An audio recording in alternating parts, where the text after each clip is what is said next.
la vache, si on m'avait dit un jour que j'achèterais un truc pareil, bon, j'y aurais probablement cru en vrai, hein, mais ça reste tout de même fou. Salut, c'est Léo de la chaîne Techmaker, et aujourd'hui, on va tester quelque chose que beaucoup attendent sur cette chaîne depuis quelques mois. Du merchandising d'influenceurs du net. Et attention, ici, on ne parle pas de n'importe quel influenceur, mais de Belle Delphine. Alors, pour ceux qui ne connaissent pas cette créatrice de contenu, comment la définir tout en gardant ma monétisation YouTube? Disons qu'elle fait du contenu un peu moins trendy et qui se publie difficilement sur les réseaux sociaux habituels. Elle s'est tout d'abord fait connaître sur TikTok, où elle s'est fait bannir, puis sur Instagram, où elle s'est fait bannir, puis sur OnlyFans, où là, finalement, ça va. Et évidemment, qui dit influenceur sur une plateforme dit merchandising. Elle a par exemple fait pas mal parler d'elle en vendant l'eau de son bain à 30 $ la fiole, et rigolez pas, car ça a été sold out extrêmement rapidement, au point qu'une deuxième fournée est arrivée à 50 $ cette fois-ci, et qui est partie tout aussi vite. Il y a ensuite plein de trucs un peu plus classiques, et d'autres toujours plus surprenants, comme des préservatifs à 10 $ unité, parce que pourquoi pas. Après écoutez, si vous voulez qu'on fasse des préservatifs Léo Techmaker, hein, on peut toujours s'arranger. Hein. Si vous mettez quelques pouces bleus sous cette vidéo, j'y réfléchirai. Toujours est-il qu'après tout ça, elle s'attaque au monde du gaming avec un arrobase à la place du A grâce à Ghost, une marque de périphérique pour des ordinateurs. Comme on peut le voir juste ici, c'est ça leur logo, un petit fantôme parce que c'est Ghost, c'est malin. Ghost qui n'est d'ailleurs pas à son coup d'essai avec cette collaboration, car ces derniers sont en train de monter une petite Ghost Army avec PewDiePie qui a été le premier à la rejoindre, donc c'est pas rien, et ils ont dû raquer un max, suivi de Belle Delphine quoi. Ouais, on passe quand même de deux univers sacrément différents. Oui, aussi une autre meuf qui fait de la SMR, mais bon, je connais pas, donc j'ai juste aucune vanne à faire.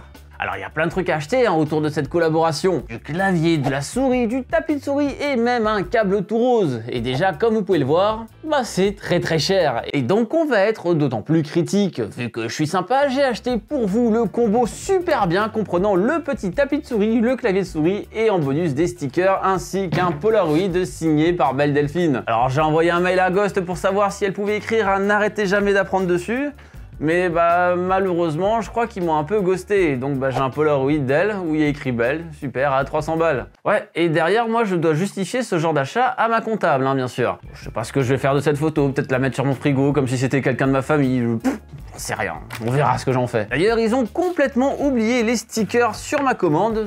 C'est juste honteux. Mais bon, pas grave, analysons quand même ce qu'il y a dans ce pack. Et je sais que quelque chose vous a déjà tapé dans l'œil. Et donc on le garde bien sûr pour la fin, histoire que vous niquiez pas mon watch time. Tout d'abord, comme vous pouvez le voir, eh bien il est numéroté à 2000. Moi j'ai la version 1382. Ça veut donc dire qu'il est 10 fois plus rare que mon nom lance-flamme. Alors, est-ce que pour autant ça en fait un objet de collection? Ça, c'est une autre histoire. La valise est d'ailleurs aussi d'assez bonne qualité en vrai, et donc ça va, on pourrait même l'utiliser comme vraie valise, même si en vrai, je suis pas certain que ce soit le style de valise d'affaires classique. À l'intérieur, on va retrouver quelques accessoires avant tout. Il y a de quoi, par exemple, enlever des touches d'un clavier, une touche espace supplémentaire, ce genre de choses si on n'aime pas celle de base qu'on verra après, ou encore un câble rose, vraiment très rose, comme juste là, si on n'a pas un setup assez rose. Un clavier mécanique avec des switches Cherry MX Red qui, comme vous le savez car vous avez vu ma vidéo sur les switches, sont adaptés pour le gaming. Ils feront d'ailleurs un doux bruit pour vos oreilles. Le clavier a une finition en aluminium mais il pèse quand même son poids le bougre. Il est utilisable soit en filaire avec un fil qui est fourni en USB-C ou en Bluetooth avec une batterie de 2000 mAh. Et la durée de vie dépendra de si vous faites la fête chez vous avec le RGB du clavier ou non. Pas grand chose à dire de spécial sur ce clavier. Ce qui change vraiment avec le A1 de chez Ghost au final, c'est le design de certaines touches. Par exemple la touche échappe qui est une patte de chat car c'est trop kawaii, et la touche espace qui devient ça. Et vous savez ce que c'est, et si vous savez ce que c'est, honte à vous. Et en vrai, au toucher, je trouve que c'est pas forcément très agréable et même assez irritant avec le design en relief. Et heureusement qu'ils ont filé une autre touche d'espace quand même. Et bien sûr, l'autre différence, c'est la couleur du clavier qui est encore une fois très rose. Bravo, vous l'avez sûrement pré-shot celui-là, je suis fier de vous. Après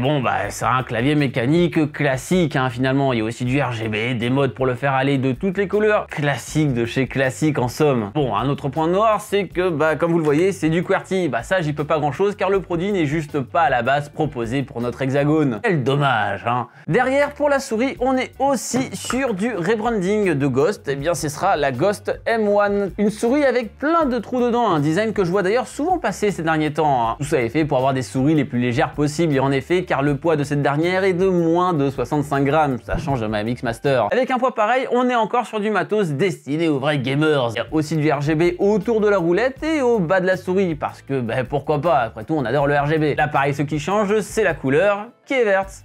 Non, effectivement c'était rose, bravo. Il y a là aussi le design de pattes de chat sur le clic gauche et le logo de Bell juste là, ainsi qu'une écriture XOXO et un bisou si on regarde à travers des trous de la souris. Ah, j'ai juste envie de vomir en fait. Bon, le fil est pas rose cette fois-ci, ils auraient quand même pu un peu faire l'effort pour le seul truc qui est obligé d'être utilisé en filaire d'ailleurs. Et donc, pour aller avec cette souris, ben, il y a ce fameux tapis de souris là, hein, que vous avez sûrement déjà vu parce que vous êtes des gens très impurs. Que j'ai vraiment besoin de détailler le design de ce truc. Et donc oui, bah là on n'est pas sur une réédition d'un produit déjà existant chez Ghost, hein, ou alors, bah, je sais pas c'est quoi le design de base. En vrai, j'ai déjà vu des produits similaires sur AliExpress notamment, et en vrai, bah c'est vraiment la même chose.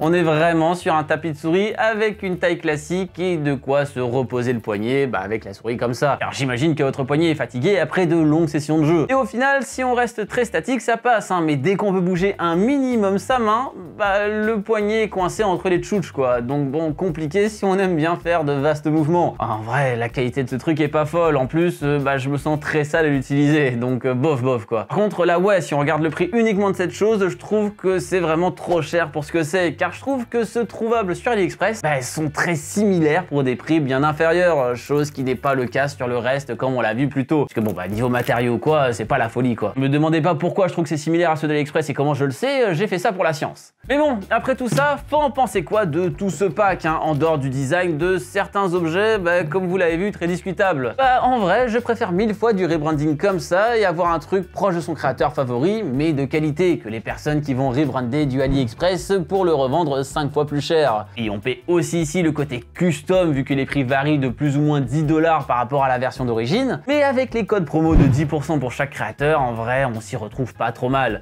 Et vu que là, c'est pas des produits AliExpress qui sont rebrandés, mais des produits Ghost derrière, donc vraiment premium, voyons, c'est vachement mieux. Bon, j'arrête la blague, c'est aussi du rebranding Alibaba ici. Alors oui, c'est pas exactement la même chose, car on a eu le cas avec Klim ici en France, mais bon, quand on sait ça et quand on sait le prix de base, bah, de genre de cette souris ou du clavier juste en dessous, compliqué de donner raison à tout ça, parce qu'encore une fois, ça coûte 400 balles. Et donc, en soi, le prix des versions modifiées par rapport aux versions Ghost vont carrément au final, mais le prix des périphériques Ghost par rapport à ce qu'ils coûtent sur Alibaba est vraiment trop élevé pour avoir juste un logo en plus. Surtout que bah moi j'ai bien raqué pour me faire livrer ça ici en plus, hein. Je sais qu'il y a des prix d'exploitation, des prix pour acheter en masse, etc. etc. Mais bon bah on parle quand même de composants qui avoisinent des prix de 70 et 200 $. Et vraiment en fouillant un petit peu, bah je trouve qu'on peut trouver mieux niveau rapport qualité-prix facilement. Donc ouais, en vrai c'est mieux que des trucs de dropshipping à 2 € vendus 40, mais on est encore sur quelque chose de pas non plus méga folichon en somme. Et là bah faudrait mettre en défaut tous les créateurs qui acceptent. Et je n'irai pas en guerre avec PewDiePie, hein. Bon, peut-être aussi vous vous abonnez en masse et qu'on peut rivaliser avec ses 110 millions d'abonnés, mais avant ça, ça va être compliqué. Après, vraiment, le plus gros problème en fait avec ce pack, et surtout bah, ma plus grande interrogation, c'est à qui est-il vraiment destiné tout ce bordel? Car oui, c'est très rose et je m'en suis beaucoup moqué. Certes, c'est très e-girl même, hein, je pourrais dire, avec vraiment ce design en mode kawaii desune, et on nommait le tapis de souris, hein, bien sûr. Sauf que le truc, c'est que ça m'étonnerait beaucoup que ce soit elle la cible principale de Belle Delphine, mais plutôt les modérateurs Discord, au vu du contenu qu'elle propose. Et bon bah, le stuff kawaii rose, je sais pas si c'est vraiment le truc qui va le plus attirer ces derniers. Du coup ouais, c'est plutôt pour l'objet de collection, j'imagine, surtout pour que des youtubeurs débiles puissent l'acheter et en faire une vidéo par la suite. Après ouais, là c'est les goûts et les couleurs. Personnellement, hein, si je voulais ces périphériques Ghost en version custom, je serais parti sur des coloris de base, ou alors sur la collection du PewDiePie, qui est un peu plus passe-partout quand même, car là, ça allait quand même un peu moins. Enfin voilà, pour revenir sur le cas de Belle Delphine, et si c'est moral ou non de monétiser à ce point du contenu pour adultes et de jouer sur la ligne de ce qui est partageable à tous et ce qui ne l'est pas, on peut juger autant qu'on veut, bah il y en a qui sont prêts à mettre des sommes là-dedans quand même. En effet, elle avait partagé en novembre 2019 qu'elle avait réussi à se faire 1,2 million en seulement un mois avec OnlyFans. 1,2 million? Quoi? Et moi je fais des trucs sur YouTube pour apprendre des gens au truc, où je dois forcer comme un connard pour que ces derniers s'abonnent et derrière ils disent que je force comme un connard? Et les gens tout ce qu'ils pensent à faire c'est à se pougner sur des trucs pareils? Allez hop, c'est bon, l'intégrité, j'arrête tout moi. Bonjour à tous. Aujourd'hui, annonce très triste, mais je suis là pour vous dire que l'aventure YouTube, malheureusement, c'est terminé. Mais vous savez ce qu'on dit, lorsqu'une aventure se termine, une autre commence. Et c'est donc aujourd'hui même que je vous annonce l'ouverture de mon OnlyFans. Alors si vous voulez les photos les plus chaudes de votre région, de moi en Marseille, ainsi que des photos complètement exclusives à poil de Raziel, eh ben vous savez quoi faire. Écoutez, 2021 c'est la merde pour tout le monde, la Tesla va pas se payer toute seule. Et comme on m'a toujours dit, faut pas mettre toutes ses billes dans le même panier. Donc cette reconversion s'impose. Et tout ça à un prix dérisoire que je ne communiquerai pas dans cette vidéo pour ainsi faire du clic sur le lien dans la description et peut-être me retrouver dans le top 1% d'OnlyFans, histoire de pouvoir percer sur un réseau à défaut de YouTube. Mais enfin, au cas où des vidéos ressortiraient un jour sur cette chaîne, eh bien vous pouvez toujours mettre quand même un pouce bleu sous cette vidéo et la partager à vos potes qui veulent être de vrais gamers avec ce magnifique pack. Ah et bon, peut-être que je changerai d'avis d'ici 2 jours, donc si ce n'est pas déjà fait, abonnez-vous à la chaîne YouTube en cliquant sur le logo qui vient d'apparaître juste là. C'était Léo de la chaîne TechMaker et autant changer de slogan tout de suite vu la tournure des choses, donc n'arrêtez jamais de l'apprendre. Ce serait peut-être un bon slogan pour les préservatifs ça.